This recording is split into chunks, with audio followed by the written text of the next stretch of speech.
Friends, welcome back. तो अभी हम देख रहे हैं ये क्या है, मोहम्मद लरीब हाशमी केस। तो चलो देखते हैं। इसकी रिक्वेस्ट काफ़ी टाइम से कोई खास इंसान बार बार कर रहा था।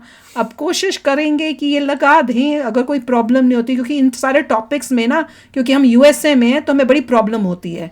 तो अब देखो कि लगा पाएंगे कि बहुत नहीं। टाइट है भैया, बहुत टाइट। ध्यान है। से देखते हैं, ये वैसा नहीं है बहुत ध्यान। हाँ, ये पाकिस्तान की तरह नहीं है कि भाई पाकिस्तान जो में भी सब लगा चलने दो, देते हैं सब वो। लगा देते लेते थे। हमारे यहाँ पे इतना टाइट है, थोड़ा सा भी हो उसी टाइम उसको ब्लॉक कर पूरा देंगे। स्टाफ ही अलग है। बड़ी मुश्किल होती है, इसलिए बड़े ध्यान से करना। कई बार आप लोग रिक्वेस्ट करते होगे और आप सोचते हो क्यों नहीं कर रहे। कोशिश होती है पर प्रॉब्लम्स होती है, वो कई बार नहीं लगाने देंगे, कभी कॉपीराइट का केस हो जाता है। तो इसलिए अगर आप बार बार रिक्वेस्ट करो फिर भी नहीं आ रही तो समझ जाया करो कि उस वीडियो में कोई प्रॉब्लम है जिस वजह से नहीं आ पा रही हैं। तो चलो वीडियो शुरू करते हैं। वीडियो शुरू करने से पहले अगर आप चैनल पर नए हो और आपने अभी तक सब्सक्राइब नहीं किया तो जल्दी से पहले सब्सक्राइब के बटन और बेल आइकन को क्लिक कर लो, ताकि आपको हमारे सारे न्यू वीडियोस के नोटिफिकेशन मिल जाए जैसे हम अपलोड करें। अगर आपको वीडियो पसंद आता है प्लीज लाइक एंड शेयर। चलिए शुरू करते हैं। कन्हैया का किस्सा हुआ था। मैंने बार बार जाकर चैनल्स में यही बोला था। बहुत से वहां इंटेलेक्चुअल्स आ रहे थे, बहुत से वहां पर मौलाना आ रहे थे। तो हकीकत यह है कि डॉक्टर सैयद रिजवान अहमद ने भी 8-9 साल की उम्र में अपने हाथ से छुरा पकड़ के, सिर्फ मुसलमानों में 30% लोग ऐसे उठने चाहिए जो सही को सही बोले और गलत को गलत बोले। हो यह असल में गया है कि मान लीजिए उसने कोई इस्तेमाल नहीं किया, तब भी ये जो लड़का है हाशमी है, ये इसकी उसी तरीके से स्टोरी बनाएगा सिंपैथी लेने के लिए। किसकी? अपने दूसरे मुस्लिम भाइयों की। हिंदू नेता खड़ा हो जाता है बोलने के लिए तो उसको फ्रिंज एलिमेंट घोषित कर दिया जाता है, उठा के जेल में डाल दिया जाता है, मीडिया को बता दिया जाता है कि डिबेट में वो नहीं आएगा। लेकिन दूसरी तरफ तो सारे ही ये भाषा बोलते हैं। अब वो इमरान मसूद क्या बोल रहा था याद है? तो साथियों, प्रयागराज की घटना जहां 20 वर्षीय लारेब हाशमी ने चापड़ लेकर बस कंडक्टर और बस ड्राइवर पर हमला कर दिया, उनको गंभीर रूप से घायल कर दिया। उसके बाद अपना वीडियो भी उसने रिलीज किया। इसी मुद्दे पर आज बात होगी। ये मेरा सब्जेक्ट है, लेकिन इजराइल और हमास की तरह इस पर मैं 25 वीडियो नहीं बना सकता। ये वीडियो हो सकता है थोड़ा आप लोगों को लंबा लगे, लेकिन इस पूरी अटैक के पीछे, इस पूरी घटना के पीछे जो परवरिश है, जो विचारधारा है, जो आइडियोलॉजी है, रिवायतों की नजरिए से, मजहबी नजरियों से, आज के मौजूदा हालातों के नजरिए से, बिकॉज ऐसे सब्जेक्ट्स पे मुझे बड़ा कॉन्फिडेंस होता है जो मैं बोल रहा हूं, और गवाह मान के खुदा को जो बोलूंगा सच बोलूंगा। तो इसी घटना को आज एनालाइज करके बताऊंगा। ये सिर्फ एक आपराधिक घटना नहीं है, इसके पीछे एक बहुत लंबी कहानी है। और केस हुआ ऐसे क्या हो रहा है? मैं तो आप लोग ऐसी वीडियोस प्लीज मत सजेस्ट करो, मेरी जान निकल जाती है। अस्सलाम वालेकुम, कैसे हैं जनाब? तो साहब, लारेब हाशमी ने एक बस कंडक्टर, एक बस ड्राइवर को घायल करने के बाद, गंभीर रूप से घायल करने के बाद, घायल भी नहीं बोलेंगे, जान से मारने का प्रयास करने के बाद एक वीडियो जारी किया। और उस वीडियो में जो उसने बोला, मेरे लिए ये कोई नई बात नहीं है। जब कन्हैया का किस्सा हुआ था, मैंने बार बार जाकर चैनल्स में यही बोला था। बहुत से वहां इंटेलेक्चुअल्स आ रहे थे, बहुत से वहां पर मौलाना आ रहे थे, और वो ये बोल रहे थे कि साहब ये जो किया है कन्हैया के साथ, इस्लाम इसकी गवाही नहीं देता, वगैरह वगैरह। मैंने कहा इतने लोग हैं, उसको पकड़ के मारो। इस्लाम इसकी गवाही देता है, और अगर इस्लाम नहीं देता तो रिवायतें देती हैं, इस्लामी मुल्कों के कानून देते हैं। तो कम से कम सच तो बोल दिया करो यार। जब सच बोलोगे तो उसके बाद ही बदलाव की धारा बहनी, बदलाव का आबे जमजम बहना शुरू होगा। तो उसने जो वीडियो इशू करा, वही वाली बात कि तुमने आका को ये बोला, इस्लाम को ये बोला, जो घटना पढ़ने पर मेरे सामने आई है। मैंने एक सम्मानित अधिवक्ता भाई को भी प्रयागराज फोन किया। मैंने कहा जरा पता लगा के बताओ ये मैटर क्या है। तो जो ये मैटर सामने आ रहा है कि लोग कह रहे हैं कि ये पैसे को लेकर, बस फेयर को लेकर झगड़ा हो गया, उसने चापड़ निकाल दिया। नहीं, ऐसी बात नहीं है। बस फेयर को लेकर, किराए को लेकर झगड़ा पहले हुआ, उसके बाद ये बंदा तैयारी से आया, उसकी वेशभूषा ये बता रही है कि पैसे कैसे इंजीनियरिंग में इसका एडमिशन हो गया, पर चलो कोई बात नहीं, इंजीनियरिंग में इसका एडमिशन हो गया लेके आया। और फिर उसने मना किया कि मैं पैसे नहीं दूंगा। अक्सर ये होता है ना कि साहब वहां के स्टूडेंट है, पैसे नहीं देंगे। उसको पता था इस पर झगड़ा होगा, और झगड़ा हुआ, उसने चापड़ निकालकर ये इस कांड को अंजाम दे दिया। अब इसके पीछे मैंने आप लोगों से वादा किया था, मैं इसकी कौन सी जगह है ये? रिवायतें, इसकी पूरी इसके कौन पीछे सी की जगह आप में लोगों बोला? को रूपरेखा बताऊंगा, क्योंकि मेरे लिए ये एक साधारण वही तो एक पूछा आपराधिक घटना नहीं है। देखिए साहब, जो भी हमारा नए तरीके से इस्लाम आया, कुरान शरीफ की आयत नाजिल हुई, हमने माना, हमारे नबी हमारे हजूर वो एक पैगंबर बने और उन्होंने पूरी दुनिया को या पहले अरब को एक पैगाम देने की कोशिश करी कि सही रास्ता क्या है, जन्नत का रास्ता क्या है। तो 12 साल तो ये ऐसे ही चलता रहा। बड़ी हिस्टोरिकल आप लोगों को बारीकियां बता रहा हूं। 610 से लेकर 622 तक लगभग ये ऐसा चलता रहा।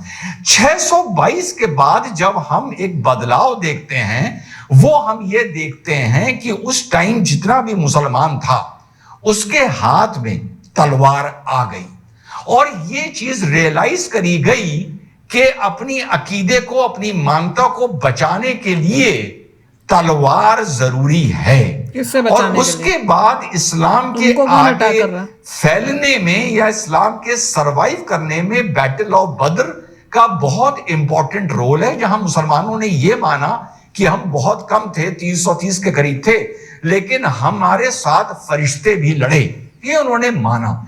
तो तलवार एक तरह से मजहब को बचाने का एक जरिया बन गई। ऐसा ही सेम सिखिज्म में भी हुआ, पर एक बड़ा मेजर फर्क है। सिखिज्म ने भी एक स्टेज पर आके तलवार पकड़ी अपने अकीदे से ज्यादा अपने राष्ट्र को बचाने के लिए, और उन्होंने उस तलवार के सहारे से अपनी मानता, अपने पंथ को पूरी दुनिया में फैलाने की कोशिश नहीं करी।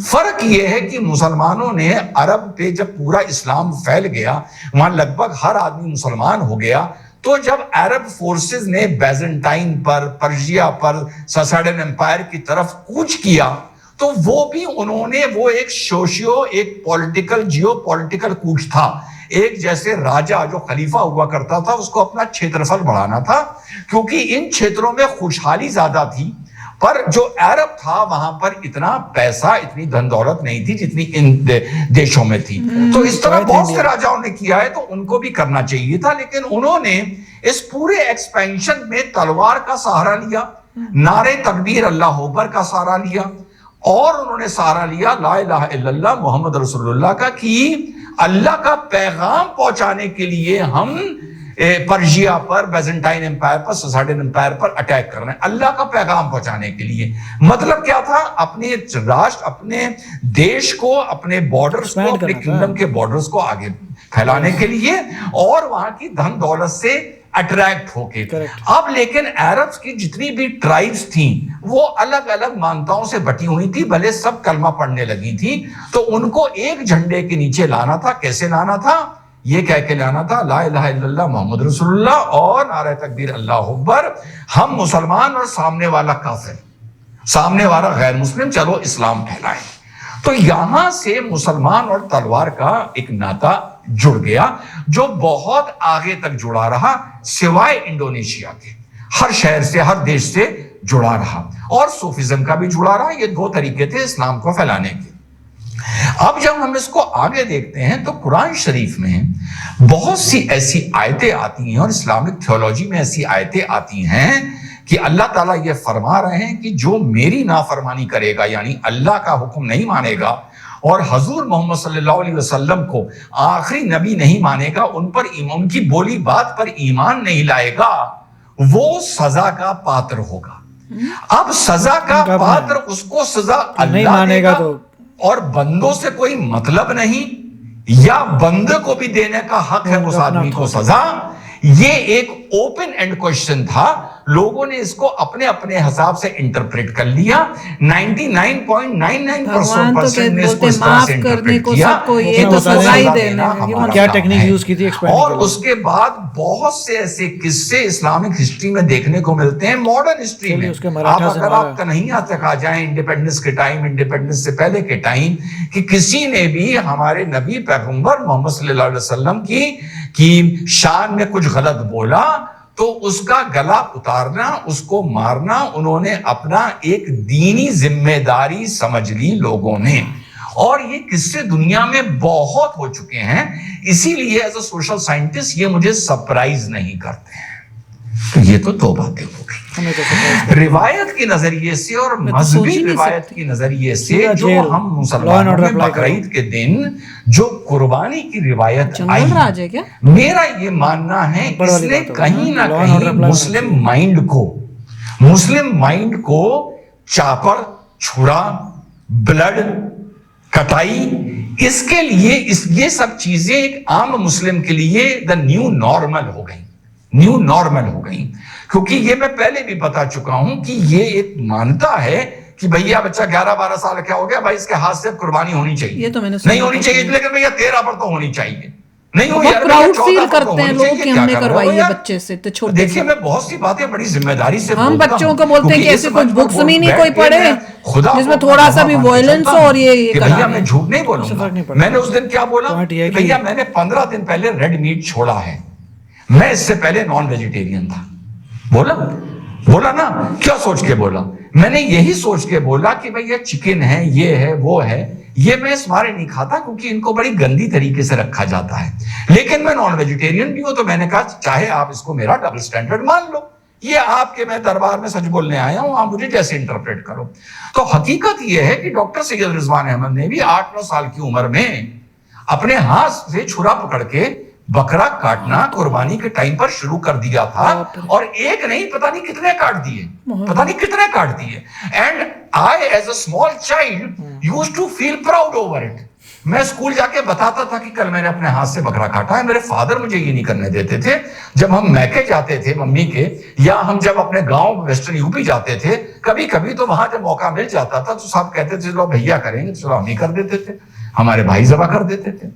तो डेफिनेटली वो जो हम चापर, ब्लड, घर में मीट बनना, चापर से कटना, इसीलिए मुस्लिम की एक साइकी ये आ गई है। मुस्लिम कभी आपसे ये नहीं कहेगा गोली मार दूंगा। मुस्लिम भले गोली मारे लेकिन कहेगा तेरा गला उतार दूंगा, तेरा गला काट देंगे। इस तरह से हमारी एक साइकोलॉजी डेवलप हो जाती है।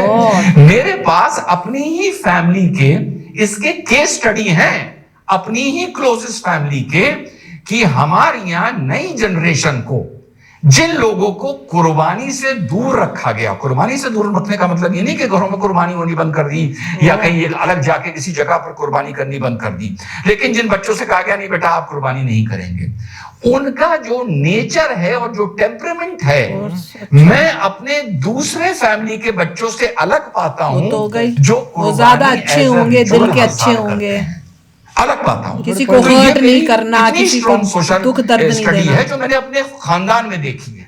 देयर आर एग्जांपल कि जिन तो हार्टलेस हो गए, दरिंदे टाइप हो गए उनके अंदर, उससे नेक्स्ट जनरेशन में जिनको कुर्बानी से दूर रखा गया, they are a people of different mindset with regards to violence, और नहीं तो क्या, रादर देन वो जो अभी भी कुर्बानी करते आए हैं। सो ये एक इसके पूरे पीछे की एक बैकड्रॉप है। क्या क्या बैकड्रॉप है? मुसलमान का तलवार से साथ, मुसलमान का चापड़ से साथ, मुसलमान का कुर्बानी करना जो उसके अंदर एक वायलेंट स्ट्रीक देता है, बिल्कुल देता है, क्योंकि मैं इस चीज को जी चुका हूं। सो मैं इंसान से जानवर बनाया जा रहा है, ये गलत होगा। और ये मेरा मुझे डबल स्टैंडर्ड मुझे कबूल है, रादर देन कि मैं यहां बैठ के आप लोगों से झूठ बोलूं एज अ कम्युनिटी। वो भी इतनी यंग एज में दो बात हो गई, चापड़ से प्यार, तलवार से प्यार। और इस्लाम की शान में अगर आपने कुछ बोला, इसकी तो सैकड़ों रिवायत हैं कि उस आदमी का गला उतार दो। अल्लाह ने हमें जिम्मेदारी दी है उसको सजा देने की। अब इस बंदे ने, अब इस स्टोरीज पे आ जाता हूं, प्रयागराज पर उस ड्राइवर ने हजूर की, इस्लाम की शान में या कोई अब्द शब्द इस्तेमाल किए जब पहले लड़ाई हुई या नहीं किए, ये मुझे नहीं पता, डाउट है। हो ये असल में गया है कि मान लीजिए उसने कोई इस्तेमाल नहीं किया, तब भी ये जो लड़का है हाशमी है, ये इसकी उसी तरीके से स्टोरी बनाएगा। तो कहाँ है? जेल में है। लेने के लिए किसकी? तो चाहिए। अपने दूसरे मुस्लिम भाइयों की। कुछ नहीं तो मुकदमा लड़ने का पैसा ही मिल जाएगा, कोई वकील फ्री में मेरा मुकदमा लड़ने जाएगा। इसको इस्लाम हजूर की शान से ले जाकर जोड़ दो। और अगर उसने कहा कुछ हजूर के बारे में, किसी के बारे में, और इसने उसका गला उतारा, तो उसके पीछे तो इतनी रिवायतें हैं कि ये तो भैया जब जिएगा तो गाजी कहलाएगा और अगर मार दिया जाएगा तो शहीद कहलाएगा। अगर वाकई ये मान लें कि बस ड्राइवर ने कुछ कहा, योगी जी के एनकाउंटर में इसके सीने में गोली लग जाती और ये मर जाता, तो ये आप समझिए एक बहुत बड़ा सेक्शन ऑफ मुस्लिम सोसाइटी है जो इसको शहीद का दर्जा देता। देखा था हमने कई इंटरव्यूज, हम तो हैरान हो गए थे कौन था बंदे के साथ। तो ये दो फैक्टर्स हैं जो इस बंदे के दिमाग पर वर्क कर रहे होंगे। एक इस्लामी नजरिए से मैंने बता दिया आप लोगों को और एक सोशल नजरिए से आप लोगों को मैंने बता दिया। शॉकिंग है कि एक और ऐसा केस हुआ है।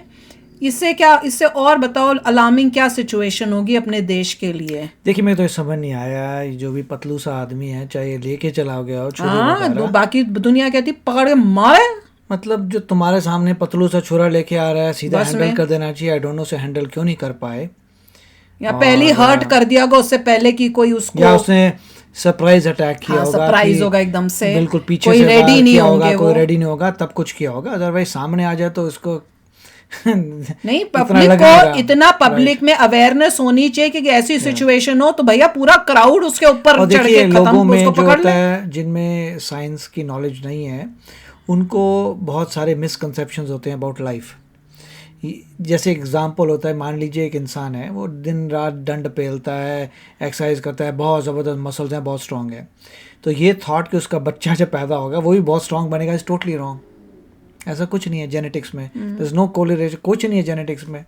मुझे कोई बंदा दे दो, मैं उसे बोलूँ 4 दिन यहाँ पे 1-2 साल एक्सरसाइज कर और मैं तेरे को मिलिट्री ट्रेनिंग देती हूँ, वो किसी को खाड़ देगा, चाहे वो कोई भी हो, राइट। अगर आपको लगता है कि आप एक बंदा लीजिए जो कहीं का भी हो, उसको इंडियन आर्मी में डालो, इंडियन आर्मी से कमांडो की ट्रेनिंग दो, वो बाहर आएगा, वो किसी को भी ठोक देगा, चाहे वो बंदा किसी भी ओरिजिन से आया हो। तो दिस इज, ये जेनेटिक्स में नहीं कर देना चाहिए। अगर ये बड़ा है ऐसा है तो उसका बच्चा भी ऐसा होगा, ऐसा नहीं होता भैया ऐसा नहीं होता। ये ट्रेनिंग की बात है, ये बात है आपने कितनी मेहनत की अपनी बॉडी पे, आपकी साइकी क्या है, कितने स्मार्ट हैं। ये तो इतना पतलू सा था, पता नहीं। जो इंसान जितना ज्यादा शार्प है ब्रेन में, उसको अगर ट्रेनिंग दोगे उतना ज़्यादा शार्प होगा कॉम्बैट में, राइट। अगर जो जितना शार्प है वो एक्सरसाइज के बाद ट्रेनिंग के उतना ही ज़्यादा शातिर होगा। तो पॉइंट ये था। मैं तो यही कहूँगा कि चाहे दूसरे ने की law and order please apply करिए, और अगर किसी ने वो दिखाना है कितना स्ट्रांग है, तो बड़े बड़े महारथी स्ट्रांग लोग हैं जो दिन रात एक्सरसाइज करते हैं और स्ट्रांग बनते हैं। इसके ऊपर क्या हुआ मुझे पता नहीं, लॉ एंड ऑर्डर अप्लाई करो, क्या ऐसे जेल हुई, I don't know what happened, मगर ऐसे लोगों का एग्जाम्पल बनाना चाहिए बाय द गवर्नमेंट कि अगली बार कोई ऐसा ना हरकत कर सके। नहीं होना चाहिए। और इससे क्या पता चल रहा है, वही मदरसा और जितने भी नॉर्मल अलग लोग हैं उनको बोलो थोड़े एक्सरसाइज कर लो, थोड़े हट्टे कट्टे हो जाओ, नॉर्मल एक्सरसाइज वगैरह करो, जिससे कोई छोटका पतलू सा को तुम्हें कुछ करना पाए। वही है, बहुत इंपॉर्टेंट है अपनी सेल्फ प्रोटेक्शन के लिए। आज की सिचुएशन में कुछ तो आना ही चाहिए, ताकि इस टाइप का सरप्राइज अगर कोई करे तो भैया आप अपने आप को डिफेंड तो कर सको।